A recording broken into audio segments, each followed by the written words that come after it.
What's up, I'm Jay, and today I'm going to show you how to install the Orangemodworks solid kit for the Nerf Retaliator. I'm super excited for this.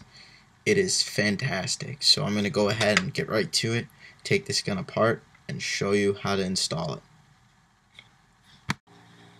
Okay, so I've unscrewed everything, and I'm going to lift it off carefully. Ta-da!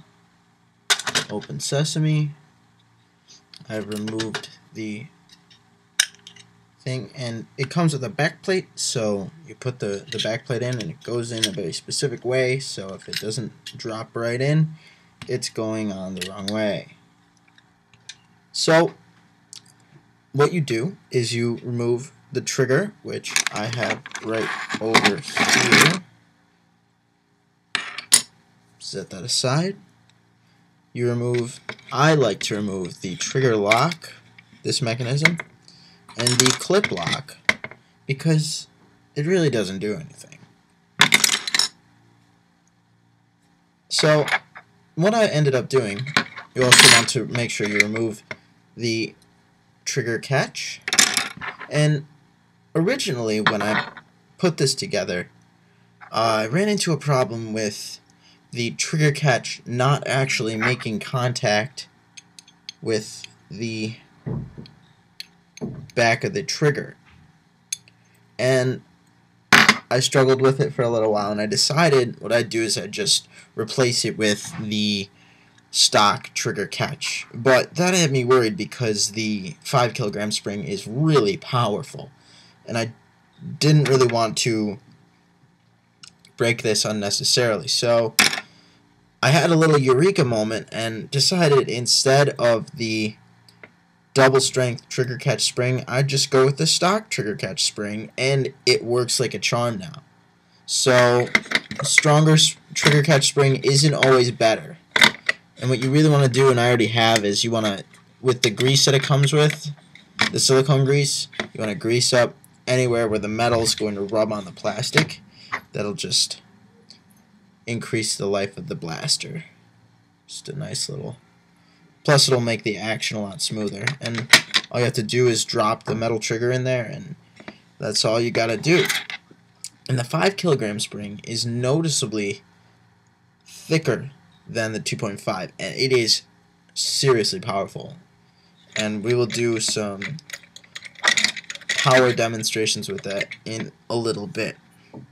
So the installation for this is really easy, really simple, and you know, it's really a nice gun to mod. I love how this is set up. You don't need to pad the plunger. You can actually remove the plunger pretty easy too, but you don't have any reason to. There's no reason. It naturally tapers in here so that when the plunger comes forward, is resistance before it snaps all the way forward. Not to mention that there's a few millimeters of wiggle room before the plunger, in between the plunger and the breech. So the plunger never actually impacts the breech when firing. So that relieves a lot of the stress that if you look at, for instance, this is the breech from my long strike. I actually had to hot glue and electrical tape, and you can still see it cracking, and I'm glad I got the Orangemodworks kit for that. Otherwise I'd have to continue to use this, and that would probably break catastrophically and not be good. So this is the direct plunger design that they have for this is really good in that it doesn't put pressure on this breech. So that saves your bolt sled, that saves your breech, and it's the life of this blaster. Even with the 5 kilogram spring, is still going to be pretty significant. So I'm going to go ahead and put this back together and show you just what it can do. Okay, so I have it back together, and you might be wondering, Jay, why are the darts backwards in this clip? What's going on here? And my answer to you, dear viewer, would be that I like these Elite clips and the fact that they're clear on one side. But if you're a righty like I am, it doesn't do any good because, you know, you're firing your gun, but it's on the other side, so people who are shooting at you could probably see it more than you could. So I decided to sand off using my handy dandy Leatherman. There's a nub that's right here.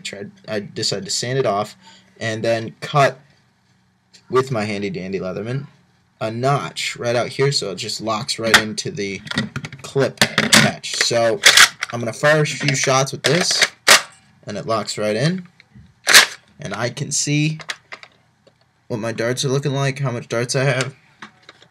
And now watch this. It is really fast. And it doesn't sound loud like the reverse plungers. I mean, it's still pretty loud, but not nearly as loud as the reverse plunger system. So now what I'm going to do is I'm going to run a few tests with and without the barrel and shoot myself. So first time without the barrel, point blank range, and just show you how powerful this really is. Kids, don't try this at home. So that was without the barrel. Now I'm going to try with the barrel, and this is the Elite Dart, which is actually, if I'm not mistaken, 30 grams lighter than the regular Streamline. So here's with the barrel. And so, if you can see there,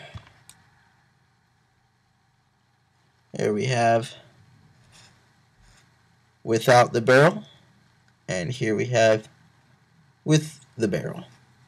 And at point blank range, both of those leave welts. So barrel drag at point blank range is meaningless. My advice to anyone who has this mod kit would be to encourage others to wear eye safety, eye coverage stuff like safety glasses or something, and as well as protect yourself. It's the responsibility of each individual to protect themselves. You can get shot in the eye very easily. I got shot in the eye twice by the same person a few weeks ago in Nerf Club. Not on purpose, but it just happened. So be careful, you know. It can be dangerous, and with the 5 kilogram spring, you're getting massive speeds out of this little gun. So enjoy. This is fantastic. I love it. It blows my mind. So good job, Orangemodworks. You can visit them at orangemodworks.com. Buy their stuff. It's fantastic. If you like the way I'm doing these videos, if you like the videos, then please, by all means, say so. Like the videos, subscribe, comment, leave them all in the section below, and I'll keep doing these videos. I've got some more guns I can do. If you want to send a gun my way, we could work something out. I could mod a gun for you. I'd like to get a little business going, make some money off of it. Would be very nice. I might try painting this at some point, so maybe I'll do a follow-up video. So until then, I'm Jay. Thank you for watching. Stay safe. Modding can damage the internals of the gun, so mod at your own risk.